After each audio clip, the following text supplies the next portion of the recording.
Hello guys, my name is Archana Devi. I am Assistant Professor from Rajagiri School of Engineering.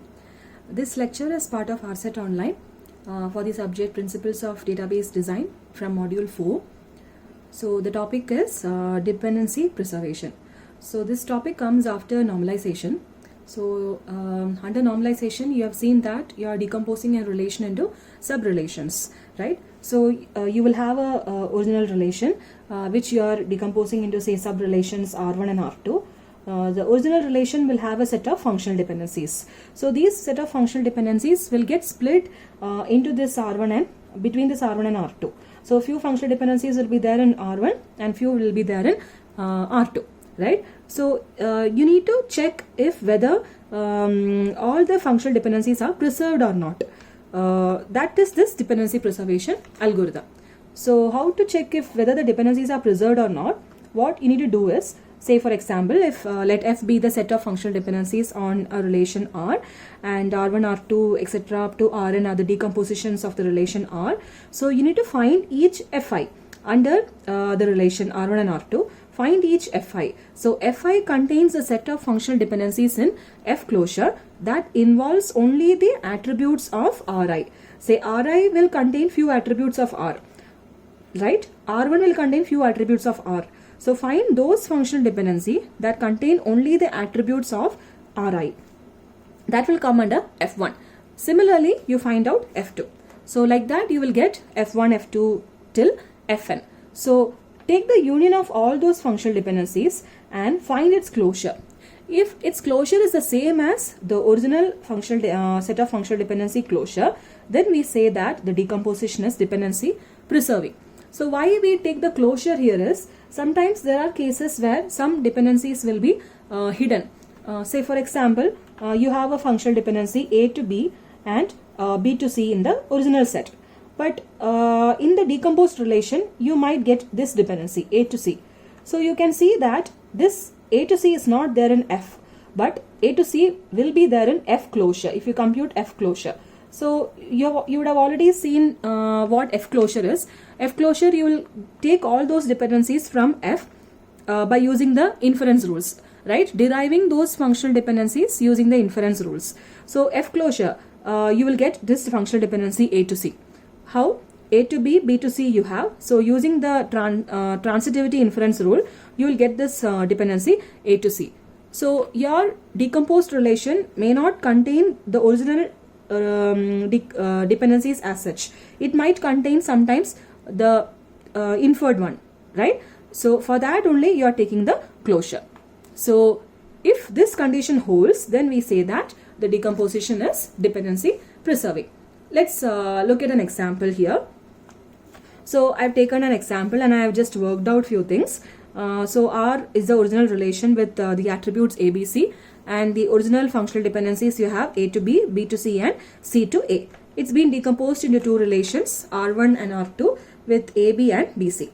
So one thing you have to understand here is, when a relation is being split like this doesn't mean that this relation contains the attributes A and B. So that means A to B will come here and B to C will come here. Okay, like you should not strictly write it that way. Instead, you have to derive the dependencies. Whether it is existing or not, you have to find it on your own. So if you split it that way, then where does this dependency go? C to A. So whether this is not dependency preserving, that will be your question. But that is not the case. You have to find out using closure itself. So let's see using closure whether we are able to get this dependency C to A. So what you need to do is, in relation R1 you have AB. So write down all possible cases of functional dependency using AB. So you can either have A to B or B to A. Okay, you can rule out the trivial ones like you A to A or B to A, B to B, like that. All those are trivial ones using your reflexivity rule, because those trivial functional dependencies will be there both in your F1. So this is your F1 and F2.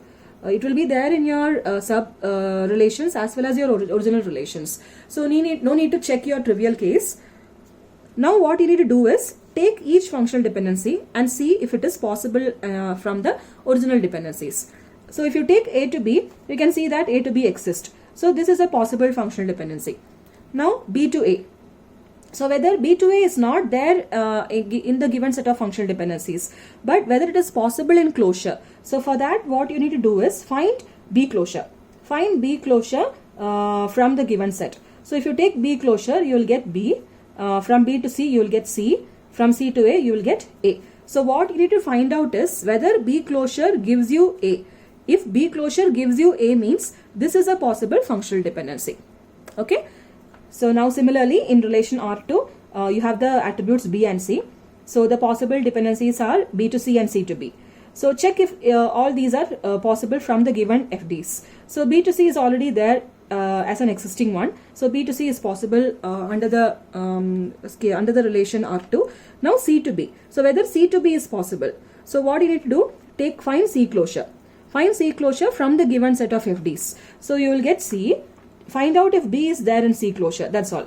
So you will get C. C to A, you will get C A, and then A to B, you will get B. So in under C closure, B is there. That means C can derive B. It is possible from the given FDs. So all these are the set of functional dependencies. So this is your F1 and F2. So your F1 union F2 closure becomes all these set of functional dependencies. So now what you need to do, you need to check if this is the same as F closure. So that is our question. So under F you have A to B. So take each functional dependencies and see if it is there under F1 union F2 closure. So A to B is there. So A to B functional dependency is preserved. Then B to C. B to C is also there. So B to C is also preserved. C to A. But you can see that it is not there under the given FDs. But whether it can be derived from the closure of F1 union F2 closure. So how to find out if C gives A is there or not? Find C closure from this given set. So in the previous case, in order to find if dependency in the subschema exists or not, you took the closure over the given set of FDs. Now here you have to do the reverse thing. In order to find out if this functional dependency exists in the derived functional dependencies, you need to find the closure from the given from this derived set. So find C closure and then see if you can derive A. That is all you have to do. So C closure, you will get C. From C to B, you will get B. And then from B to A, you are getting A. That means C closure contains A. So that means C can derive A. So this dependency is also preserved. Okay. So I hope you understood this simple example. We'll do a few more examples. Let us take this case. So in this example, you have the relation ABCD split as 2 as AD and BCD. So these are the existing functional dependencies AB to C. So this dependency you can actually split it, right? This dependency using the decomposition rule, you can actually write it as AB to C and AB to D, then D to A. So these are the three existing dependencies. So now you need to find out the dependencies under R1. So the possible dependencies are A to D and D to A. So now find out whether these are possible or not. So A to D, whether it is there or not, what you need to do is find out A closure. Okay, so A closure, if it contains D, that means this dependency is possible. That's all. That's what you have to do. So you can see that here when you find A closure, you will get A. That's all. You cannot derive any other attribute. Right? So A closure doesn't contain D. That means this dependency is not possible. Then next is D to A. So if this dependency exists or not, you can directly get that from the given because it's already existing. So D to A dependency is possible. Now next, let us take R2. R2 contains BCD. So BCD, you have to take cases where left hand side contains one attribute and right hand side contains two attributes. So write down all those possible cases. So B to CD or C to BD or D to BC. Right? You can also have the dependencies where you have left hand side two attributes. So BC to D, BD to C, or you can have CB to BC, BD and CD, right? CD to B. So these 6 functional dependencies. So you need to check whether this is possible or not from the given FDs. So B to CD. So all you need to do is find out B closure from here. So find out B closure. So if you take B closure, you will get just B, right? You're not able to derive B to CD. So that means this is not possible. Now again you find out if C closure contains BD. So C closure, if you calculate, again you will just get C. So this dependency is also not possible under R2. Now D to BC. So find out D closure. So D closure, you will get D and then A. That's all. DA. So that means this dependency D to BC is also not possible. Now next you have BC to D. So BC to D, find out BC closure. BC closure. So BC closure, if you find out, you will get BC. Then anything else? No. You will just get BC. That's all. So that means BC cannot derive D. So this is also not possible. Next is BD to C. So find out BD closure. So BD closure, if you calculate, you will get BD, and from D you will get A, right? Then from AB you will get C. So BD closure contains all these 4 attributes. So BD closure contains C. That means this dependency is possible. BD to C is possible. And then finally you have CD to B. So you calculate CD closure. CD closure, you will get just CD, I guess. Yeah, only CD. So you are not able to derive B. That means this is also not possible. So your F1 union F2. So your F1 union F2 now becomes F1 contains just D to A and BD to C. These are the 2 dependencies which is there in F1 union F2. So now its closure, whether this closure gives you F closure. That is a question. Whether this gives you F closure. So all you need to do is take each dependency and see if you are able to derive from this. So AB to C. Okay, AB to C. So you can see that it's not there as such. So find out AB closure. Find out AB closure in F1 union F2 closure. So AB closure, you will get AB, and then that's all. No other attributes. So that means this dependency is not preserved when you decomposed the relation. And then next one, AB to D. AB to D. So find out again, AB doesn't contain D. So this is also not preserved. This is also not preserved. And then next is you have D to A. So D to A is already existing. So D to A is preserved, right? So yeah, D to A is preserved. That's all. So you can see that in this example, only this functional dependency D to A alone is preserved. AB to CD dependency is not preserved when you decomposed. So this decomposition is not preserving the dependency. Now we'll do one more example.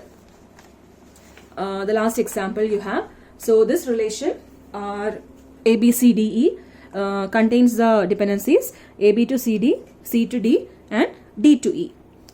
D to E. Okay, so it's been split into 3 relations, R1, R2, R3 in this way. So now let's see if this one is dependency preserving or not.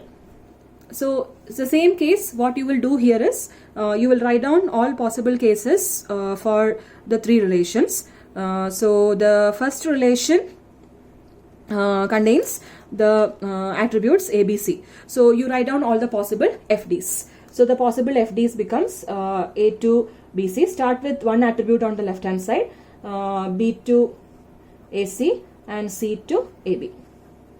And then 2 attributes. So you have AB to C, right? BC to A and CA to B. So take the steps are the same. Take each dependency and then see if you can derive it. So A to BC. So in order to check if this dependency is there or not, find out A closure. Find out A closure from the given dependencies. So you can see that A closure gives you only A. It doesn't give you B and C. So this dependency is not there. It's not there under the decomposition. Next is B to AC. So find out B closure. So B closure, if you find out, you will get again B. So there is no A or C. So this dependency is also not preserved. Now next is C to AB. So find out C closure. So C closure, if you get, you will get C. C to D, you will get D. D to E, you will get E, right? Yeah, that's all. So C closure, you are getting C, D and E. So under C closure, again you need AB. It's not there in C closure. So this is also not preserved. Now let us take the next case, AB to C. So AB to C, anyway, it's already there. That dependency is already there in the given set. So AB to C exists. Then BC to A. So you need to find out BC closure. So BC closure, if you take BC, C to D and E. So BC, whether it contains A? No, it doesn't contain A. BC doesn't contain A. And then finally CA to B. So whether AC will give you B is our question. So AC closure, if you calculate AC, D and E, you are not getting B. So that means CA to B is also not there under R1. So only functional dependency there in R1 is AB to C. Now similarly under R2 there are only two attributes. So the two possible cases, C to D and D to C. So C to D, whether it's there, it's already existing. So C to D is a possible functional dependency, and D to C, whether it is there. So find out D closure. So D closure, if you calculate, you will get D, you will get E. That's all. You're not getting C. So D to C does not exist. And next R3, you have D to E and E to D. Right? So D to E is already existing. So D to E is there. Whether E to D is there, calculate E closure. So E closure, when you calculate, you will get only E. So E to D is also not there. So now you write down the set of functional dependencies in F1 union. F1 union. So this is F1, this is F2 and this is F3. So take the union of all three. You will get F1 union, F2 union, F3. You will get AB to C, right? C to D and D to E. These are the three dependencies existing. Now you need to find the closure. Check if this closure is the same as a F closure. So what you will do, now you will take each of these dependencies and check if it is there, if this can be derived from the these set of functional dependencies. So the first one you have AB to C. So AB to C is already there, right? So AB to C is there. Next is AB to D. Whether AB to D can be derived, it is not there from it is not like visible from the given set of functional dependency, but whether it is possible from closure is what you have to find out. So whether AB will give you D. So for that, from this you calculate AB closure. So AB closure, if you calculate, you will get AB, and AB gives C, C gives D. So that means AB closure gives you D, right? So that means AB to D is also preserved under the decomposed relations. Now next is C to D. C to D is already existing, so this is preserved. D to D is also existing, so this is also preserved. So in this case you can see that this is an example where the dependency is being preserved after decomposition. So I hope the concept is clear with these examples. I have given one practice problem for you to work it out. This is a question. So you have the relation R being split into 3, R1, R2, R3. You have to check if this dependency is preserving all the dependencies after decomposition. You will get the answer as it's been preserved. You should get. So you can follow the same rules and then derive that this is preserving the dependencies. Thank you.